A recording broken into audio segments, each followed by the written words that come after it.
교황제도 이전의 고대 이 교회 정치에 대해서 이제 나누면서 우리 교회는 초대교회부터 세 가지 직분이죠. 감독과 장로와 집사. 이 세 가지 직분. 그러니까 요즘 우리 안수받는 세 직분입니다. 목사, 장로, 안수, 집사. 이 세 가지 직분. 우리 집사의 이 역할은 집사와 권사로 나눠질 수 있기 때문에 교회 가운데 저희가 네 가지 직분을 주로 이제 인정하고 있고요. 우리 이제 이 서리 집사는 그런 이 교회의 이 장로와 이 집사, 권사로 또 이제 사역하기 전에 또 준비하고 헌신하는 그런 단계로 우리가 볼 수가 있습니다. 그러면서 각 직분을 이야기하면서 우리가 이제 그 직분의 특징을 말하고, 우리 감독과 장로는 주로 뭐예요? 말하는 자죠. 말씀을 증거하고 선포하는 자. 또 집사는요, 교회의 재정에 대해서 이제 이 맡아서 이제 헌신하는 일꾼이 되어지는데, 그러니까 초대교회에서 이 집사의 제도를 통하여서 우리 가운데 교회가 재정을 어떻게 써야 되는가? 우리 지난번에 여기도 나와 있지만 우리 7번에는 오늘 8번부터 할 건데 7번에는 뭐라고 나와 있어요? 교회 재정을 넷이죠. 성직자들, 빈민들, 교회 건물 수리, 그리고 타 지방과 본 지방의 불쌍한 사람들 위해서. 그러니까 크게 두 개입니다. 성직자와 교회 수리는 교회 유지예요, 그렇죠? 그러니까 교회를 유지하기 위해서는요, 교회 목회자들에 대한 사례와 또 교회에 필요한 물품들에 대해서 교회 유지에 대한 비용들이 한 부분이 되어지고요. 또 한 부분은 빈민입니다, 그렇죠? 어려운 이웃들을 위해서 교회가 공적으로 구제하는 것, 또 이제 감독들이 또 개인적으로 찾아오는 사람들을 또 구제하는 것. 그러니까 교회가 쓸 수 있는 교회 예산을 주로 두 가지로 쓰는데, 하나는 교회 유지, 또 하나는 빈민들을 위해서. 이렇게 쓰는 것이 합당하다. 이렇게 이제 이야기하고 있습니다. 자, 8번에 보면 교회 재산을 빈민들에게 분배했다. 그러니까 초대 교회에서 가장 힘쓴 것이 이거죠.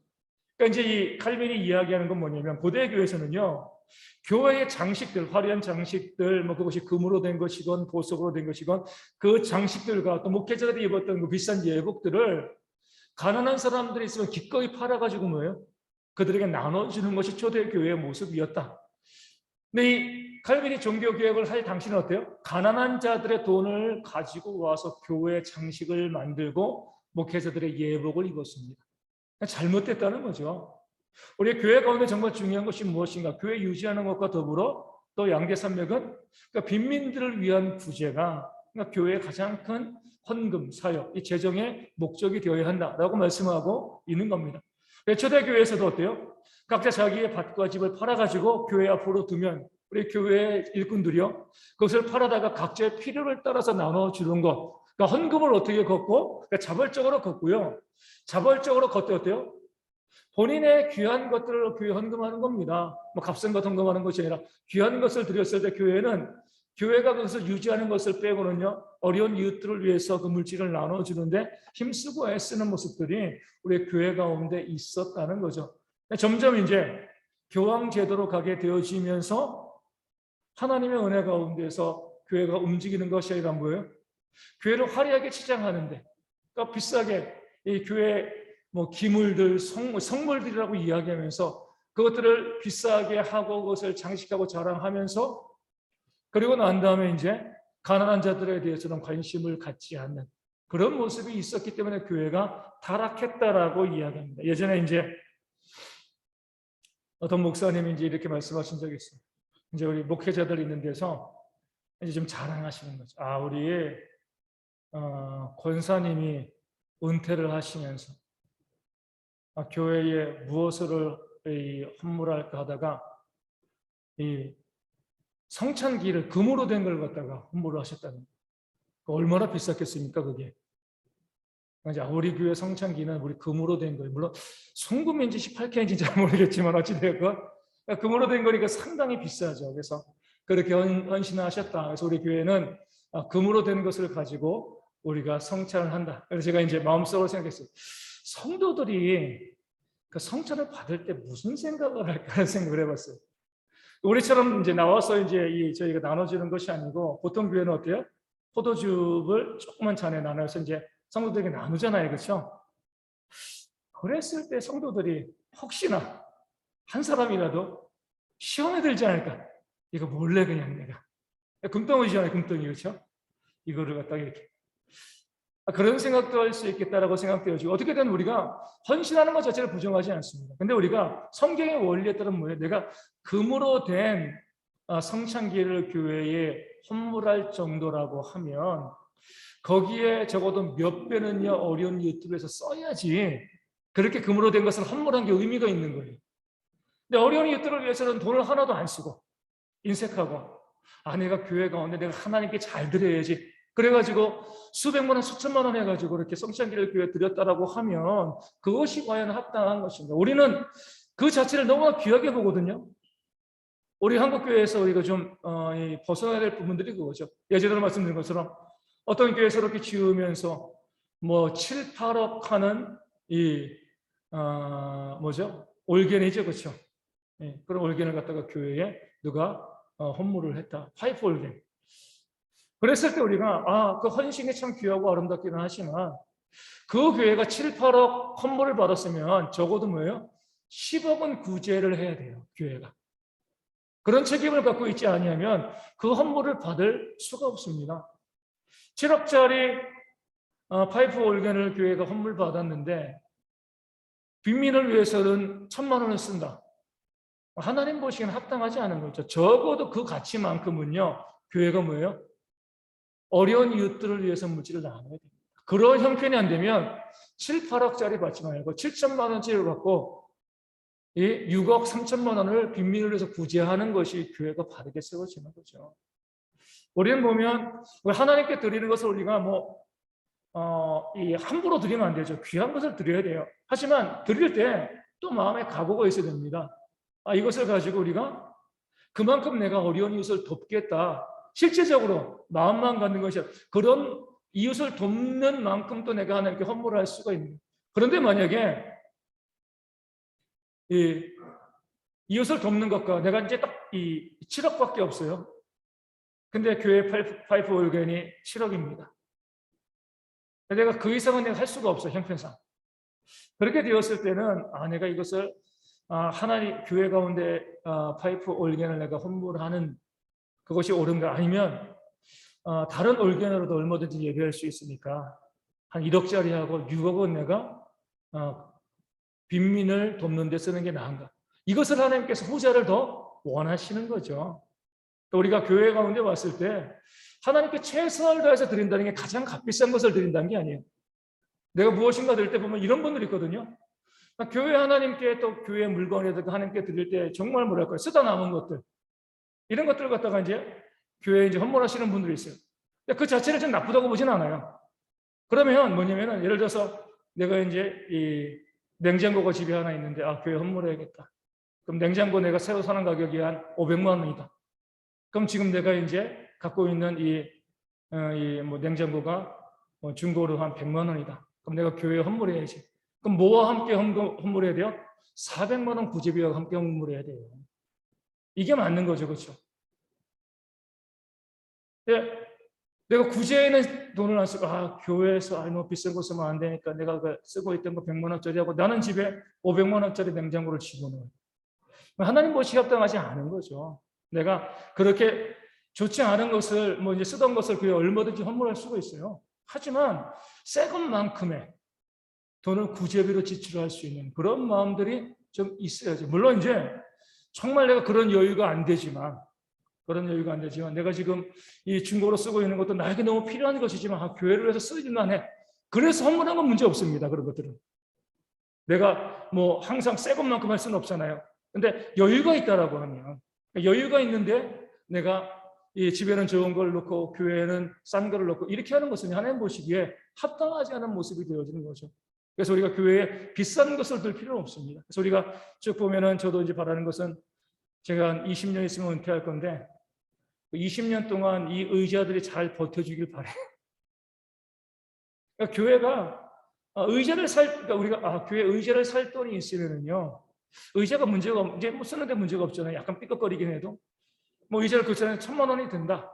그런 마음이 들면 의자를 그냥 놔두고 1,000만 원을 구제비로 집행하는 것이 하나님 보시기에 합당한 거라는 거예요. 그러니까 우리가 오래 쓰는 것을 우리가 나쁘게 생각할 필요가 없습니다. 우리 쓸만한 것들은 계속 써야 돼요. 근데 우리 에어컨 이런 것들이 너무 전기를 많이 먹는다거나 계속 고장나 이런 거 이제 바꿔야죠. 우리 차도 그러지만은 계속 쓸 수 없는 형편이 되어지면 차를 바꿔야죠. 그런 거는 바꾸지만 교회가 다 모든 것을 값비싼 거, 좋은 거 이것으로 하기보다는 뭐예요? 교회에 있는 그렇게 값비싼 것을 할 수 있는 걸 좀 싸게 하고 쓰는데 불편해 보시면 나머지 돈을 어려운 이웃들을 위해서 나누는 모습들의 교회 가운데 있어야 돼요. 싼 거로 하고 구제도 안 하면은요, 하나님을 모욕하는 겁니다. 싼 거로 하고 구제하면 하나님께서 얼마나 기쁘시게 보시겠어요. 그래서 그런 모습으로 우리가 그냥 싼 것이 아니라 이것이 비록 내가 10,000원 주고 산 것이지만 내가 거기다 90,000원 구제를 했기 때문에 실제로 10만 원의 가치를 갖는 것으로 우리가 만들어가는 것이 교회가 보여주는 지혜가 되어지는 겁니다. 그래서 우리가 물질을 씀에 있어서 그런 마음을 가지고 카톨릭이나 요즘 교회들처럼 그러니까 교회는 저런 거 다 한물이에요. 비싼 거 다 합니다. 하지만 어려운 이웃들에게 아무것도 나누지 않는 인색한 그런 모습은요, 하나님의 교회를 멸시하는 겁니다. 우선순위는 빈민이 우선이에요. 빈민이. 교회에 값비싼 것을 팔아서라도 뭐 하는 거예요? 어려운 이웃들에게 나눠줄 수 있는 것이 교회가 바르게 재정을 쓰는 그런 모습이 되어지는 겁니다. 근데 우리는 그 값비싼 것을 팔아가지고 이웃들을 나눠주면 우리 하나님을 멸시한다라고 생각하는 그렇지 않습니다. 하나님을 기뻐하시는 거예요. 그래서 우리가 구제에 중점을 두고 어려운 이웃들을 돕는 것에 우리의 삶에 중점을 두고 기꺼이 우리의 물질을 쓸 수 있는 그런 용기와 지혜가 교회 가운데 있어야지 교회가 건전하게 바르게 세워질 수 있고요. 교회의 재정을 맡으신 분들은 또 우리 성도들이 공동회의 할 때 이 초대교회만 나왔던 교회의 유지와 빈민구제 이 두 분의 교회가 바르게 헌신할 수 있도록 교회가 재정을 잘 쓸 수 있도록 또 이야기하고 또 방향을 맞춰 나가는 그런 지혜들도 있어야 됩니다. 우리 9번부터는 이런 직분자들의 준비 단계가 나옵니다. 그래서 교회는요, 초대교회부터 소년들을 그 당시 뭐 지금도 그러지만 거의 대부분 이 사역자가 남자들이었기 때문에 소년들을 교회 안으로 데리고 와서 각종 훈련을 통해서 어려서부터 사역자로 세워갔습니다. 그러니까 교회가 처음부터 잘한 거죠. 어려서부터 하나님의 말씀을 잘 가르치고요. 그 가운데 교회 사역자를 감독과 장로와 집사를 계속해서 세워가는 그런 모습이 교회 가운데 있었습니다. 그럴 때에 이런 모습이요. 우리 교회 가운데, 우리 오늘 시대의 교회 가운데도 있어요. 어려서부터 훈련을 잘 시키죠. 교회 가운데 우리가 최선을 다해서 우리 주일학교를 통하여서 아이들을 말씀으로 잘 훈련시키고 그 가운데 초대교회는요. 근면함으로 입증된 자를 교회 일꾼으로 세웠습니다. 어떤 탁월함이 아니라 우리 이제 사도행전을 함께 나눌 것처럼 사도 베드로가 사도의 수에 들어올 자격으로 대근을 들었잖아요. 근면함, 끊임없이 그 자리를 지키고 있었던 그런 근면함이 그가 큰 일을 감당할 수 있는 교회 직분자로서 일할 수 있는 기본적인 조건이 되어지는 겁니다. 그래서 우리가 뭐 능력을 발휘하고요, 이것저것 많이 하는 것은 얼마든지 할 수 있습니다. 하지만 꾸준한 것, 또 근면한 것, 이건 쉽지 않은 거거든요. 그러니까 꾸준하고 근면하기 위해서는 뭐 해야 돼? 자기를 절제할 수 있어야 되거든요. 그러니까 그런 사람이 교회의 일꾼이 되어지는 것이 합당하기 때문에 어려서부터 교회에서 데리고 와서 훈련을 시키는 과정 가운데 성실한 자, 또 근면한 자를 교회의 일꾼으로 세워가는 것이 초대교회의 직분자를 세워가는 그런 준비 단계가 되었고요. 우리 10번에 보면 주로 바울의 지시대로 바울의 지시대로는 뭐냐면 성경에 나와 있는 감독의 자격들, 장로의 자격들 이게 나오잖아요. 성경에 나와 있는 이 바울의 가르침을 따라서 또 평신도들의 찬성 이 두 가지가 함께 있었다는 거죠. 우리 직분자를 세워감에 있어가지고 우리 세 가지의 이제 이 과정이 있습니다. 첫 번째는 충분히 훈련 받았는가, 훈련의 과정을 다 마쳤는가. 두 번째는 뭐요? 그런 훈련 받은 사람들 중에서 사도 바울의 가르침대로 성경에 나와 있는 기준에 맞는가 맞지 않은가. 마지막 세 번째로는요, 그들을 또 투표함을 통하여서 사람을 세운 거죠. 그러니까 훈련받은 것이 1차람이에요. 훈련을 다 마치고 완수하고 난 다음에 두 번째로는 뭐예요? 성경의 기준에 부합한 사람이고 또 한 번 추려내는 거죠. 마지막으로는 이렇게 성경의 기준에 부합한 사람이라고 했을 때 마지막으로는 뭐예요? 교회에서 투표해가지고 교회 일꾼들을 세워왔다는 겁니다. 이것이 오늘 우리 교회 가운데도 있어야 돼요. 우리가 보면은 성경에 나와 있는 것처럼 입교한 지 얼마 안 된 자를 교회 직분자로 세우지 말라라고 했습니다. 왜냐하면 교회가 무엇인지 잘 모르기 때문에 그래요. 아무래도 세상의 모습들이 그 가운데 있을 수밖에 없습니다. 그러니까 교회 직분자가 되어주기 위해서는요, 충분히 교회 가운데 훈련을 받아야 됩니다. 훈련의 시간들이 있어야 돼요. 그리고 난 다음에 성경에서 말씀하신 그 자격대로 살아가고 있는가? 방탕하지 않고 술 취하지 아니하고 또 자기들에게 주변 사람들에게 인정받고 늘 말씀과 기도의 삶을 살아가고 이런 부분들 기본적인 기준에서 그대로 부합하게 되어지면 마지막으로 뭐죠? 교회에서 투표함으로 일꾼을 세워가는 거예요. 칼빈은 이 투표를 아주 중요하게 생각을 합니다. 왜냐면은요, 교황 제도가 실시되면서부터 임명이 됐거든요. 임명. 저도 이제 이번에 이제 다음 주에 우리가 공부할 내용이지만 이 카톨릭에서 그러면 가장 중요한 게 주교거든요. 주교. 주교는 어떻게 뽑는가 제가 궁금했어요. 근데 카톨릭 안에서도 몰라요. 한 성당에서 40년 사제로 헌신했던 카톨릭 신부죠. 자기도 모르겠대요. 워낙 비밀스럽게 그 일이 되어져서.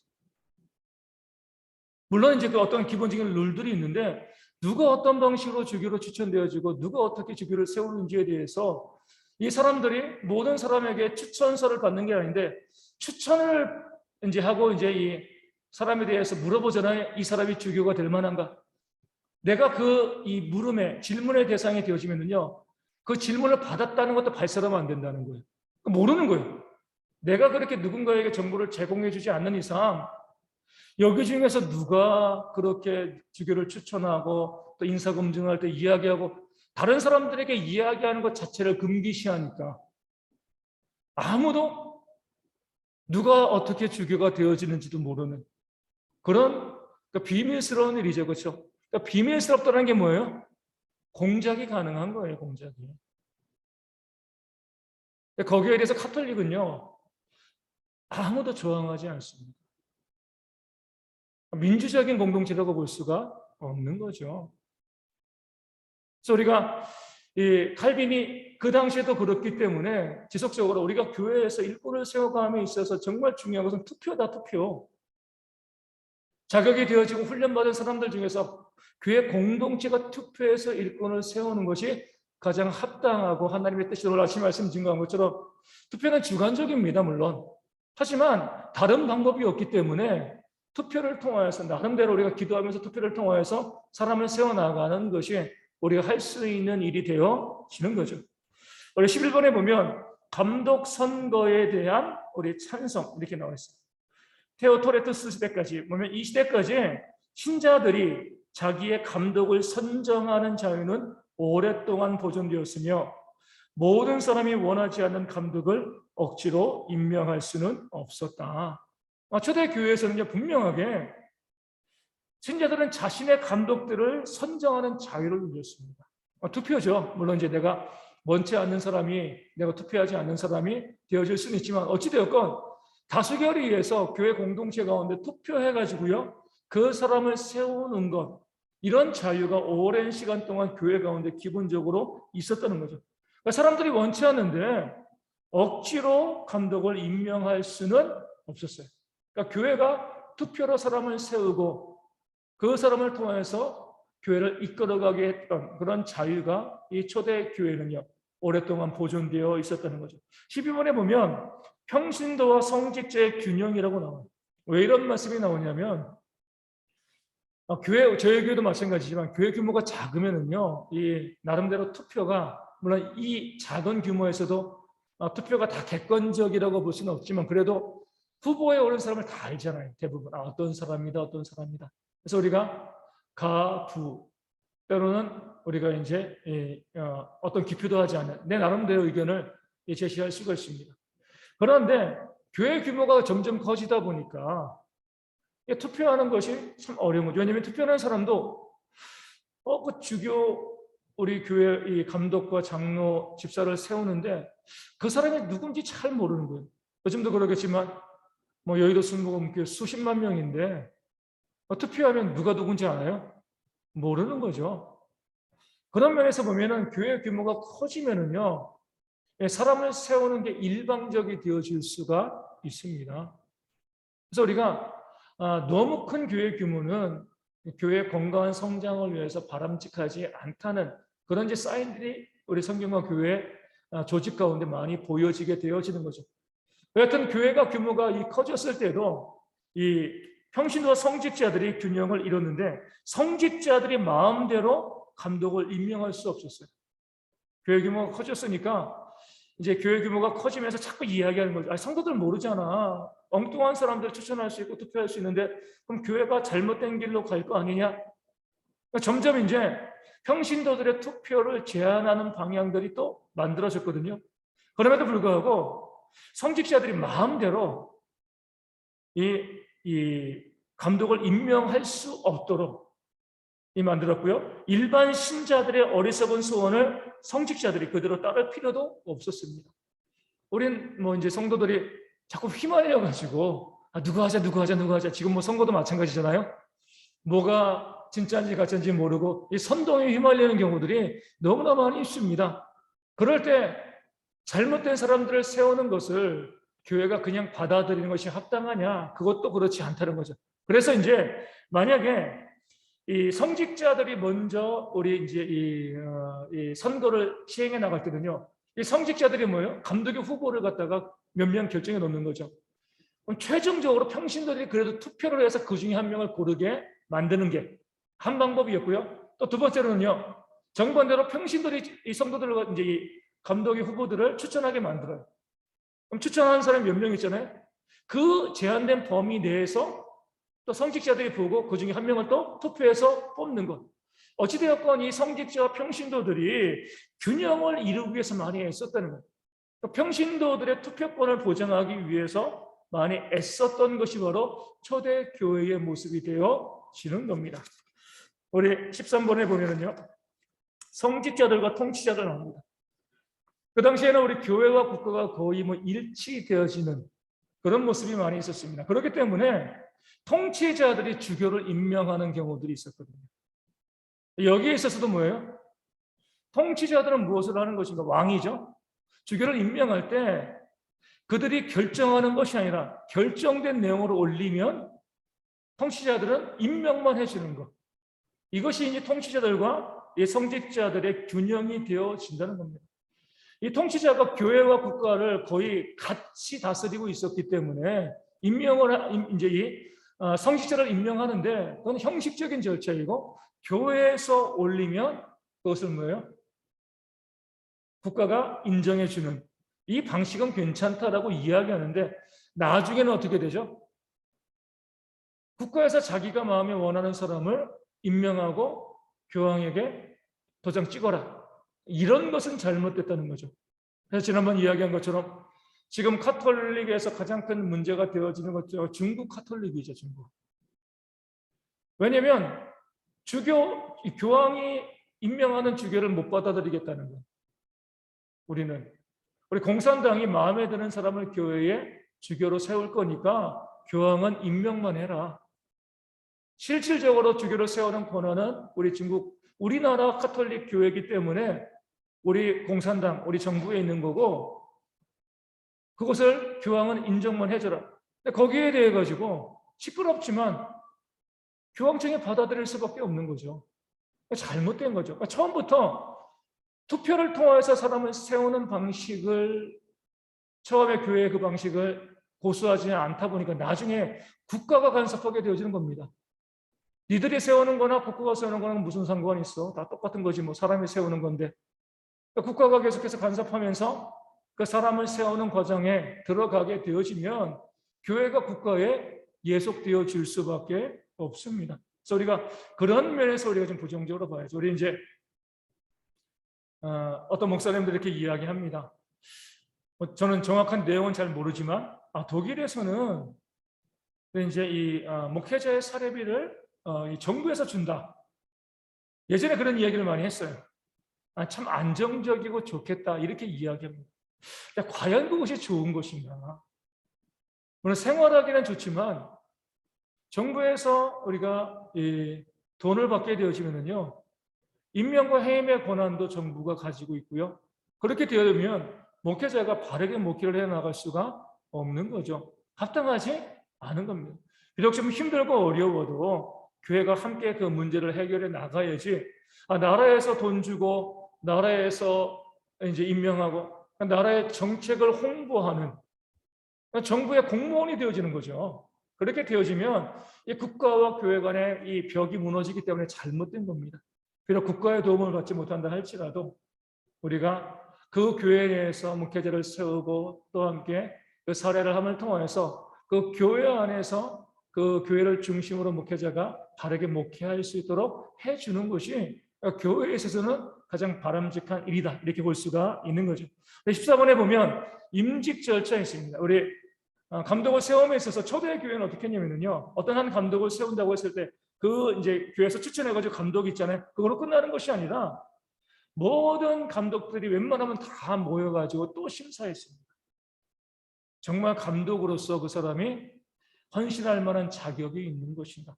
요즘 보면 우리가 한국 교회에서도 가장 많이 문제가 되어지는 것은 무엇이냐면, 뭐 중도 그러지만 우리 목사들 가운데서도 그 자격이 되어지지 아니한 그런 목사들이 너무나 많이 세워진다는 겁니다.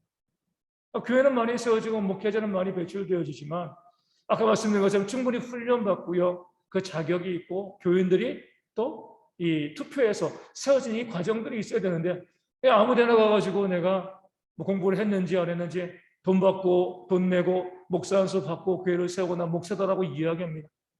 또 그런데도 사람이 많이 모이는 경우들도 있어요. 사람이 많이 모이면 장땡이죠. 거기에 대해 가지고 뭐 어떤 과정을 거쳤는지 어떻게 훈련받았는지 목사로서의 자격이 있는지 없는지 이런 것들 따지지 않습니다. 교회가 점점 어때요? 혼란스러워 타락되어지는 겁니다. 예전에 말씀드린 것처럼 미국에서도 교회가 많이 부패하게 되어진 이유 중에 하나는 서부 개척 시대 때문에 그러거든요. 서부 개척 시대에 유럽에서 사람들이 와가지고 계속 황금을 찾아가지고 서부로 가면서 여기도 마을이 세워지고 저기도 마을이 세워지고 그렇게 되어지는데, 그 당시엔 거의 다 종교적인 배경을 또 기독교에 가지고 있었으니까 교회를 딱 세웠는데 성도들은 있는데 목회자가 없는 거예요. 그래서 이제 동부 미국의 뉴욕이나 이제 뉴저지 쪽에 있는 그쪽 지역의 사람들에게 이제 이 교단에 목회자를 보내달라. 가장 목회자 수급에 문제를 보였던 것이 바로 장로교죠. 왜냐하면 장로교는요, 신학교 수업 다 듣고요, 절차를 다 밟고 난 다음에 목사 안수를 줬습니다. 그러니까 여기서 지금 당장 교회가 세워지고 목회자가 필요한데 목회자 수급이 딸리는 거죠. 그러면서 세워진 교회가 회중교회죠. 회중교회. 회중교회는요, 그 안에서 회중입니다.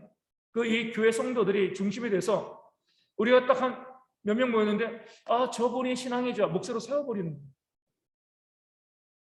침례교회가 이제 그 회중교회의 후예가 되어지는데, 그러니까 교회 공동체, 회중 정치를 해서 교회 공동체에 있어서 공동체의 결정이 가장 중요합니다.